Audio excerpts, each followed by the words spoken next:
Boss റിയൽറ്റേഴ്സിലേക്ക് എല്ലാവർക്കും സ്വാഗതം. ഇന്ന് നമ്മൾ പരിചയപ്പെടാൻ പോകുന്നത് പാലക്കാട് ഹെഡ് പോസ്റ്റ് ഓഫീസിൽ നിന്നും 1.25 കിലോമീറ്റർ ചുറ്റളവിലുള്ള രണ്ട് സ്ഥലങ്ങളാണ് പരിചയപ്പെടാൻ പോകുന്നത്. രണ്ടും പറമ്പാണ്. വീട് വയ്ക്കാൻ അനുയോജ്യമായ സ്ഥലം, റെസിഡൻഷ്യൽ ഏരിയ ആണ്. ടാർ റോഡിൽ നിന്നും ഒരു 100 മീറ്റർ അകലെയാണ് 1.5 സെൻറ്റ് സ്ഥിതി ചെയ്യുന്നത്. അതിലേക്കുള്ള വഴി 5 metre road, electricity connection, Malampuzha water എല്ലാം അവൈലബിൾ ആണ് ആ ഭാഗത്തുള്ളത്. രണ്ടാമതുള്ള സ്ഥലം ഈ പറഞ്ഞിട്ടുള്ള 1.5 സെൻറ്റിൻ്റെ മെയിൻ റോഡിൽ നിന്നും വീണ്ടും ഒരു 100 മീറ്റർ അകലെ പോയി കഴിഞ്ഞാൽ മെയിൻ റോഡിൽ നിന്ന് രണ്ടാമത്തെ പ്ലോട്ടിനടുത്തെല്ലാം നല്ല നല്ല വീടുകളാണ്. അടുത്ത് club 6, lions school, Calicut bypass റോഡിൽ നിന്നും 500 മീറ്റർ അകലെയാണ് ഈ രണ്ട് സ്ഥലം സ്ഥിതി ചെയ്യുന്നത്.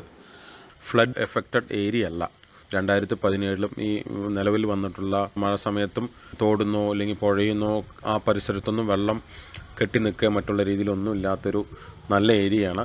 റീസണബിൾ റേറ്റ് ആണ്. 1.5 സെൻറ്റ് പറയണത് പെർ സെൻറ്റ് 5 ലക്ഷം നെഗോഷ്യബിൾ ആണ്. 10 സെൻറ്റിൻ്റെ വില എന്ന് പറയുന്നത് 5.25 ലക്ഷം രൂപ. ഈ രാമനാഥപുരം മെയിൻ റോഡ് ഫേസ് ചെയ്തിട്ട് പെർ സെൻറ്റിന് 13 ലക്ഷം രൂപ വിലയുണ്ട്. അതിൽ നിന്നും 1.5 സെൻറ്റ് 100 മീറ്റർ അകലെയും 10 സെൻറ്റ് മെയിൻ റോഡിൽ നിന്ന് 20 മീറ്റർ അകലെയാണ് കിടക്കുന്നത്. ബോസ് റിയൽറ്റേഴ്സ് പാലക്കാടുള്ള പ്രോപ്പർട്ടി സംബന്ധമായിട്ടുള്ള വിൽക്കുവാനും വാങ്ങുവാനുമുള്ള തോട്ടങ്ങൾ, ഹൗസ് പ്ലോട്ടുകൾ, കമേഴ്ഷ്യൽ ലാൻഡുകൾ, ലീസിനുള്ള സംഭവങ്ങൾ, വാടക സംബന്ധമായിട്ടുള്ള എല്ലാ കാര്യങ്ങളും നമ്മൾ ചെയ്യുന്നതാണ്. നിങ്ങൾക്ക് കൊടുക്കാനുള്ള നിങ്ങളുടെ പ്രോപ്പർട്ടീസിൻ്റെ ഡീറ്റെയിൽസും എനിക്ക് അയച്ചു തരാം, അല്ലെങ്കിൽ എന്നെ വിളിച്ച് ഡീറ്റെയിൽസ് പറയാൻ പറ്റും. നിങ്ങൾക്ക് എല്ലാവരും സപ്പോർട്ട് ചെയ്യണം. നിങ്ങളുടെ ഫ്രണ്ട് സർക്കിൾ മറ്റുള്ള ആൾക്കാർക്ക് ഷെയർ ചെയ്യുക. എൻ്റെ ചാനൽ സബ്സ്ക്രൈബ് ചെയ്യണം. Thank you so much.